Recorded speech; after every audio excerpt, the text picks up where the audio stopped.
don't hold on to the fruit that the vine dresser has already decided is ready. Do you remember the story in 1 Corinthians 3 where Paul talks about the various factions in the church? He said, look, I planted the seed, Apollos watered, but God gives the increase. Yes, we don't look at a piece of fruit and say, oh, nice fruit, it's nice for you. We don't even look at the vine and say, oh, pretty vine. We say, wow, that gardener can half grow grapes. Yes?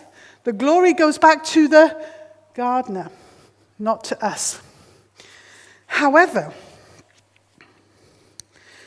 I said I'd come back. There is a point at which part of the vine can sometimes be removed.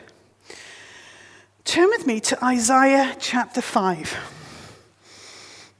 It's another story in the Bible about a vineyard, but a very different vineyard. It's one of the few times when we have parables from a prophet. Listen to what Isaiah said in chapter 5. I will sing for the one I love a song about his vineyard. My loved one had a vineyard on a fertile hillside. He dug it up and he cleared it of stones and planted it with the choicest vines. He built a watchtower in it and cut out a winepress as well. And then he looked for a crop of good grapes, but it yielded only bad fruit. Now, you dwellers in Jerusalem and men of Judah, judge between me and my vineyard. What more could have been done for my vineyard than I have done for it? When I looked for good grapes, why did it yield only bad? I will tell you what I'm going to do to my vineyard. I will take away its hedge, and it will be destroyed. I will break down its wall, and it will be trampled. I will make it a wasteland, neither pruned nor cultivated, and briars and thorns will grow there. I will command the clouds not to rain on it. The vineyard of the Lord Almighty is the house of Israel, and the men of Judah are the garden of his delight. He looked for justice and saw bloodshed, for righteousness and heard cries of distress. It's a great passage to go away and look at Isaiah chapter 5 as a whole. I won't go into it now.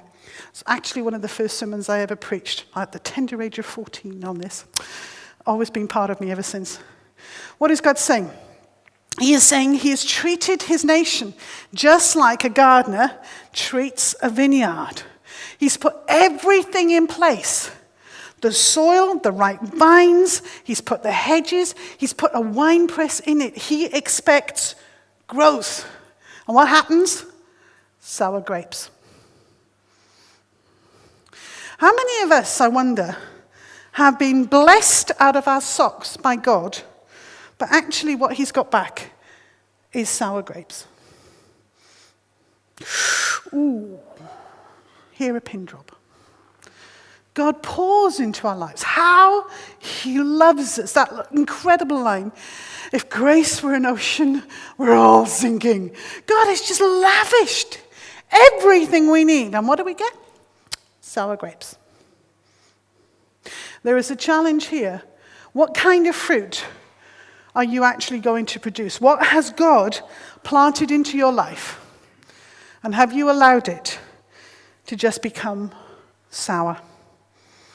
If a person does not receive true nourishment from the vine, then the gardener has every right to cut it off. What does that mean? There are some who call themselves Christians, but we see no evidence of growth in their lives. And they ultimately will have to face a fire. Horrible thought, and one that should keep us ever, ever mindful of sharing our faith. However, there is some really good news. Go back to John 15 if you can, and verse 5. And this amazing verse. If a man remains in me, and I in him, he will bear much fruit. Now, the Greek word for abide or remain in that point is a little word called menate. It has an amazing definition. Menate means standing in a given spot with an alert sense of expectancy and the sense of the old-fashioned word to tarry. Have anyone heard of a tarrying meeting? Yeah. Tarrying meetings are meetings way, way back in Pentecost times. I mean, not New Testament, but from the beginning of the 1900s, there would be tarrying meetings. Sandra's grinning her head off at me. Yeah, you remember them. Where you would just sit and wait for the Spirit of God. And I sometimes miss those because the one thing you weren't in that is distracted. You just focused everything you were on waiting. But do you know what? There is an amazing little equation here.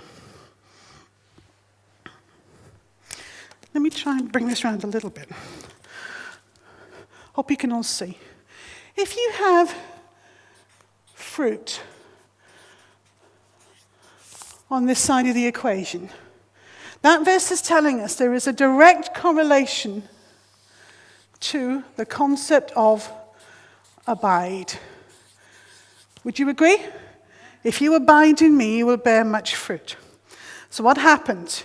You abide, you wait, you be with God, you do your job, the branch is doing the job, and fruit happens. God comes along, takes the fruit. Now what? Now what happens is you do this. You go back to the point of abiding. Okay?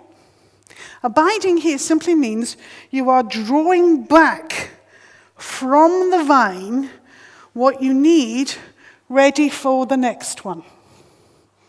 I remember our Andrew was quite incredible once. He was probably only about 9 or 10. And he asked me, were there any little booklets he could have from Discoverers, I found them in the Discoverers cupboard, to help him lead a friend to Jesus. Yeah, cool, great. Give him the tract. But before he gave that tract to his friend, in his 9-year-old scrawl, he wrote out the prayer on the back page. I said, why are you doing that, Andrew? And as only Andrew in his black and white thinking can say, he said, ready for the next one? He had an expectation in the heart of a 9-year-old child, this was not going to be the first fruit. Wow. So, there is a point where we are not actually bearing fruit. Yes? Because we've gone back to abide. Okay, so when we have been abiding, what happens is that we travel back in the opposite direction. Here, the branch is taking up more of the sap from the vine, and we land up in a slightly different position.